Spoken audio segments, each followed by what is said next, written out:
Москва району Кыргызстандын Чүй облусунун курамына кирген район. Москва деген атына жараша райондун административдик борбору дагы Беловодская эл деп аталат.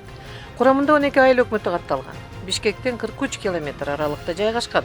Мурдагы жылкы жаз айында өлкө башчысынын демилгеси менен жүргүзүлгөн жергиликтүү администрация башчыларынын ротациясынын алкагында райондун акими болуп түштүктүн ноокатынын кулуну Ниязбек Козуев дайындалды. Ротация жолу менен келдик. Мен биринчи келгенде Москва районунда биринчи мен айтып кетейин дегеним элдин менталитетинин айырмасы бар экен. Акимге бул райондун мыктыларынын арасында Михаил Фрунзе жана украиналык Виктор Кличконун аты аталган орус тилинде коюлган Беловодская деген аталыштагы райондун борборунун көп улуттуу тургундарына сиңип кетүү канчалык көйгөй жаратты деген суроо берүүдөн мурун борбордук айылды бир кыдырып өттүк.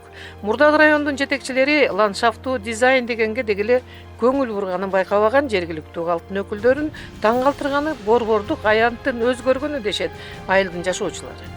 Администрациянын имаратынын алды эрте жаздан кеч күзгө чейин түркүнгүлгө толуп орнотулган отургучтарга кечинде эл келип, бул жерди тез эле эс алуу жайына айлантып алышкан. Эми райондун акиминин руханий нарк населине көңүл бура турган учур келди көрүнөт. Эгер кызыгып райондун элинин ар кайсы тармакта машакаттанган өкүлдөрүнүн пикирине таянсак, бул айтылган сөздөрдө эмгекке болгон өзүнчө түптөлгөн философия жатканын баамдаса болжудай. Мына Москва районунда эң эме бул көп улуттуу район экен.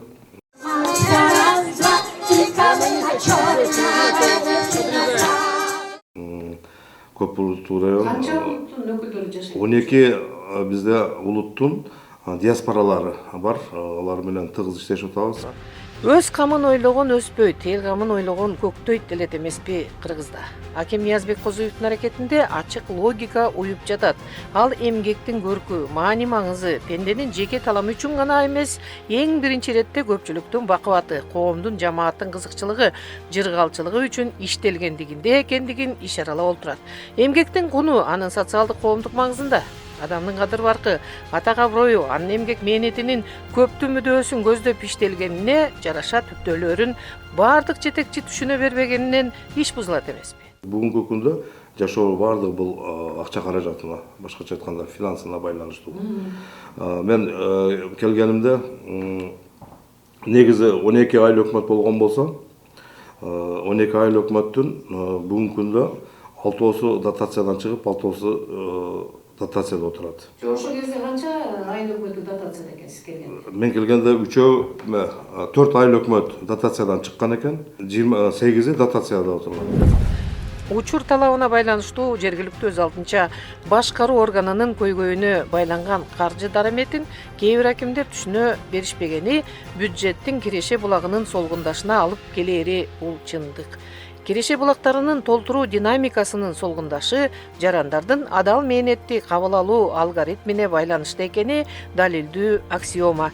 Мындай ойдон кийин дагы бир жолу биздин визави маектешибиздин элибиздин эмгекке болгон коомду сактоодогу амалын, эмгектин маңыздуулугун, социалдык баалуулугун арттыруу боюнча түзгөн идеялары райондун ар кандай кызмат жетекчилеринин колдоосунда үзүрүн бере баштаганында. Кирешеси аз айыл өкмөттөрүндө көйгөйү чечилбеген элинин бийликтин башкаруу ыкмасын кабыл албай, чыңалуу жаратканын байкаса болот.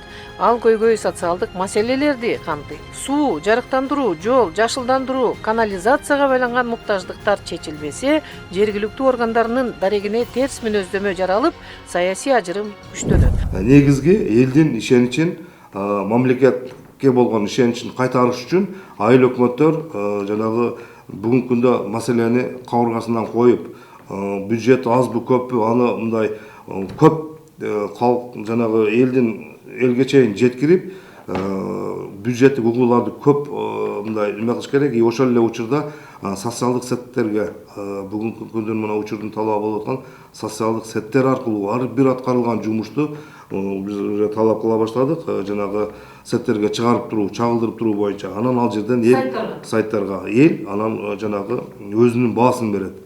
Бүгүн мисалы арыз азайгандын ордуна чындыгын айтканда арыз көбөйүп атат. Себеби ошол эле айыл башчы, ошол эле айыл өкмөттөр, мүмкүн ошол эле райондук мекеме ишканалар жетекчилери, жергиликтүү бийлик биз баш болуп ошол арызды убагында чечпей калсак же реалдуу чечилбей калган болсо, анда элдерде жанагы нараазычылыктар болуп калат дагы. дагы эле жанагы ишенич кайтпай жатат да. Учурда социалдык тармактын каарманы болуп таанылган блогер топтому абдан шаар иштеп, калктын турмушундагы терс көрүнүштөргө өзгөчө көңүл буруп, шалаакы кызмат ээлерин камчылап турган учуру. Беловодскийдеги беспределди чыгарган эркин журналисттердин пикирине кошулганга туура келди. Буга жолдомо адекваттуу сын пикирге жашыл коридор ачылганында, ошондуктан социалдык тармакта колдонулган технологияларды үйрөнүп, жергиликтүү өз алдынча башкаруу органдарынын өкүлдөрү жетишкендиктерине кошо мүчүлүштүктөрүн учурунда туура коомго алып чыгуусу көйгөйдүн ачык аренада талкууланып, калктын көңүлүн жергиликтүү бийликтин негизги иш принцибине бурулушуна шартка айландыруу маселенин чечилишине өбөлгө түзөөрү талашсыз чечим. Ошондо гана жарандык коом менен бийлик бутагынын ортосундагы мамиле паритеттүү нукка бурулуп, көйгөйдүн чечилүүсүнө шарт түзүлөт. Ишке кирген мыйзамдын негизинде бүт айыл өкмөттөрдү вертикал түрүндө жогорку бийликтин өкүлү, аткаруу бийлигинин өкүлү, аким Дайындайт, бошотот. Коомдо 2021 жылдан тарта жергиликтүү өз алдынча башкаруу органдарына болгон ишенбөөчүлүк чыңалуу жарата баштаган. Бул жалпы эле аткаруу бийлигине катнашы бар кадам. Санариптештирүү коррупцияга болгон шекти азайтмак, бирок коррупцияга шектелген сферанын башында жарандардын жер маселесине болгон көйгөйү чечилбегени дагы деле чыңалууну азайта элек. Ошондуктан аким Ниязбек Козуев жарандардын жергиликтүү өз алдынча органдар менен биргелешип иш алып баруусунун муктаждыгын түшүнүп, кээде чайкоочулук кылган депутаттардын тобунун ишине түз сын пикир айтып, маселенин радикалдуу чечилүүсүнө шарт түзө билгенинде. Жергиликтүү өз алдынча башкаруу органдарына болгон ишенбөөчүлүк көбөйө баштаганы ошол жанагы эле ошол санариптештирүү боюнча. 2022 жылынын ноябрь айында Александровка айылынын бир топ жарандары тарабынан мыйзам бузуулар боюнча жазган арыздарынын негизинде мамлекеттик администрация тарабынан түзүлгөн комиссиянын иши дагы жарандык коомдун талкуусунда. Биринчи айыл өкмөт башчыларынын деңгээлинде болуп атат, алардын жоопкерчилигинде болуп атат. Анан кээ бирөөлөрү мүмкүн мындай түшүнмөстүк болуп атабы же тажрыйбасынын аздыгы болуп атабы, бул азырынча слабыйраак болуп атат. Бирок ошонун эле негизинде биз эки айыл өкмөттө башкаларына сабак болсун деп жумуштан алдык. Аймактардагы эң негизги маселе деп адамдын жашоосундагы коопсуздук саналат. Ошондуктан коомдук угууларда биринчи чечилүүнү талап кылган ичүүчү суу жана таштандыларды чыгаруу иши болуп саналат. Транзитный айыл өкмөтү. Ишканалар көп. Салыкты толтуруу мүмкүнчүлүгү кенен. Эмне үчүн өзүңөрдүн тапкан каражатыңардан социалдык тармактардагы болуп аткан сапаттуу оңдогонго алыңар жетпейт ушул чейин. Бүгүнкү күндө бир 30-40-50 жыл мурун салынган болуп атат. Ал баардыктын бир убакта келип бузулуп баштады да. Ошол эле суу түтүктөрү, ошол эле мектеп имараттары, анын баардыгы бир убакта жасаганга мүмкүнчүлүк чын эле жетпей калат экен. Ошон үчүн бир айласыз фонддорго кайрылууга мажбур болуп атабыз да. Аккаунттарды ачып, элге кулагдар кылып, силерден чогулган салыктын өлчөмү баланча, анан ошого түкүнчөсүн суун оңдодук. Мынтип социалдык тармактагы иштерди аткарып атабыз дегенге болот да. Башка айыл өкмөттөр ошентип иштеп атпайбы? Бүгүнкү күндө бизде дагы ошол официальный баракчабыз Инстаграмда бүгүнкү күндө көп биздин айыл тургундары Инстаграм баракчасында катталган. Ошол жерге бизге маалыматтар берип турушат. Биз ошол көйгөйдү өз учурунда экстренно чечкенге аракет кылып жатабыз. Анан ал ошол эле социалдык баракча аркылуу ошо айыл өкмөттүн ишмердүүлүгү боюнча кыскача элдерге түшүндүрмө берип жатабыз. Эмне үчүн мына канча болду? 4 ай болуп калды, Беловодскийге келгенибиз. Ошо 4 айдын ичинде былтыр президент айтты эле жазда аккаунттарды ачкыла деген. Аккаунттарды ачып, ар бир жазып аткан нерсе ачыкка чыгып, элдин таразасынан өтүшү керек деген нерсе болгон да. Эмне үчүн ошол болбой атат? 4 ай. 4 ай деген бул абдан эле жакшы мезгил. Анткени 3 ай өткөндө премьер-министр болобу, министр болобу өзүнүн 100 күндүк иш аракетин баамдап чыгарып туруп, ошону элге сунуштайт. Мен мындай программа долбоорлор менен келдим деп. Кандай долбоорду аткарган жакшы? Сиз айтып кеткендей, бүгүнкү күндө жана чоң көйгөйлөрдөн ушул айылдын борбору болгон ушул борбордук паркы, ошол айылыбыз райондун больницасы бар. ошонун айлана тегерин көркөндүрүүгө бул тең чоң кадам шилтенген. Бүгүнкү күндө ошол иштер уланып, Кудай буйрса жакшы бир эс алуучу жайларды орнотуп жатабыз. Калкты суу менен камсыздоодо жергиликтүү өз алдынча башкаруу органынын жоопкерчилиги каралган. Аталган органдын Конституциянын 111 беренесине ылайык өз алдынча жергиликтүү маанидеги маселени чечүүдөгү укугу талашсыз. Эгер бул талапты аткарылбаса, айыл өкмөтү Конституциянын 114 беренесинин 3-бөлүгүнүн негизинде мамлекет алдында аткарылбаган иш үчүн жоопкерчиликке тартылат. Жашоо бул суу дегендей, айыл өкмөттөр негизи түздөн-түз милдеттеринин бири элдик таза суу менен камсыз кылуу. Бул мыйзамда дагы конкретно жазылып турат. Элдин дагы талабы ошол. Анан бул боюнча чындыгында биздин райондо таза суу негизи өтө деле жакшы жолго коюлган эмес. Кээ бир айыл өкмөттөрү бар 100%. Мисалы Төлөк айыл өкмөтү калкты 100% таза суу менен камтылган. Чапаев айыл өкмөтүндө бир топ жакшы жолдор коюлган. Бизде эң көйгөйлөрдүн бири бул ошол районубуздун борбору саналган Беловодский айылында суу көйгөйү, өтө чоң суу көйгөйү бар. Ал эми жергиликтүү мамлекеттик администрация жана жергиликтүү өз алдынча башкаруу органдарынын мыйзамынын 27 беренесинин 4 пунктунун 1 бөлүмүнө жараша калкты ичүүчү суу менен камсыздоо милдеттелинген. Эгер мыйзамга туура келбеген чечим кабыл алынса, маселе башкаруу бийлигинин жоопкерчилигинде чечилиши шарт. Бүгүн чындыгында жанагы бири-бирибизди сылап отурган учур эмес да.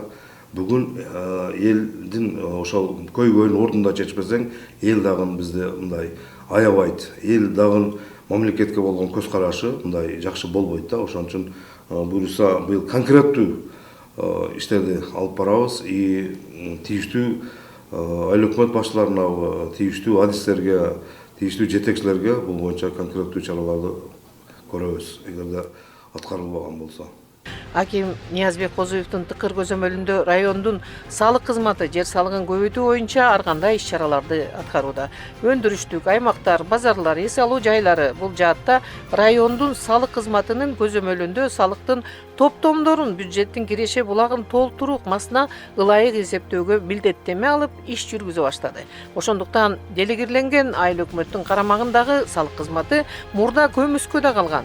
Транспаrenттик, ачык айкындык методикасын жүзөгө ашыруу милдетинин үстүндө иш жүргүзүп, бюджеттин 3 принцибин өз алдынча камсыздоо, тескөө жана каржылоо талабын реалдуу түрдө аткарууга киришти. Доходообразующий салык кызматы болуп атпайбы? Ар бир адам өзүнүн эмнени төлөшүм керек, качан төлөшүм керек, убактысы канча, буну сатып алсам эмнени кандай салык төлөшүм керек деп өзүнүн көз карашта туура болот. Мыйзам чегинде ошону адам билет. Билбесе анда уже 100% жооп берет өзү мамлекеттин астында. Бул районда алгылыктуу ишке милдеттендирген, суроо талабын кое билген жетекчинин иштөө дараметинин бир тарабын гана ачалдык. Социалдык гуманитардык илимдин бир кыйла өкүлдөрү адам коомундагы социалдык тарыхый прогресстин башкы критерий өндүргүч күчтөрдүн өсүшү эмес, адамдын моралдык өнүгүш даражасы болууга тийиш деп эсептешет. Моралдык өнүгүш даражасы да туруктуу константа эмес. Ал эволюцияга тартылчу этап. Ошондуктан өз ишине туруктуу, моралдуу активдүүлүктү колдонгон бул инсан өз чөйрөсүндө жаңы ресурстарды таап чыгып, аны колдонууда дагы жаңы жетишкендиктерди багынтаарынан күмөнүбүз жок. Бүгүнкү күндө аким бардыгына жооп берет. Райондун потенциалы чоң. Ал боюнча иштешибиз керек, издешибиз керек. Көмүскөдөгү бардык эмелерди чыгарышыбыз керек. Ошондо анан сиз айткандай жанагы себеби потенциал действительно мындай райондо чоң да. Аны только ошол иштеп, изилдеп чыгарышыбыз керек. Ошондо гана анан жанагы максатыбызга жетебиз да. Бул чек болбош керек. Максималдуу болушунча чыгарганга аракет кылышыбыз керек да. Быйылкы жылда мен ойлоймун, талап бизден дагы мындан дагы күчтүү болот. Биз дагы тийиштүү жетекчилерге, тийиштүү айыл өкмөттүн башчыларына бул маселени дагы бир топ алдына жылдырабыз деген ойлорубуз бар. Бул чөлкөмдө мээнеттенген Аким Козуевдин өзүнө жана командасына ийгилик каалап, кийинки эфирде жолукканга чейин. ЛТР эл кызматында.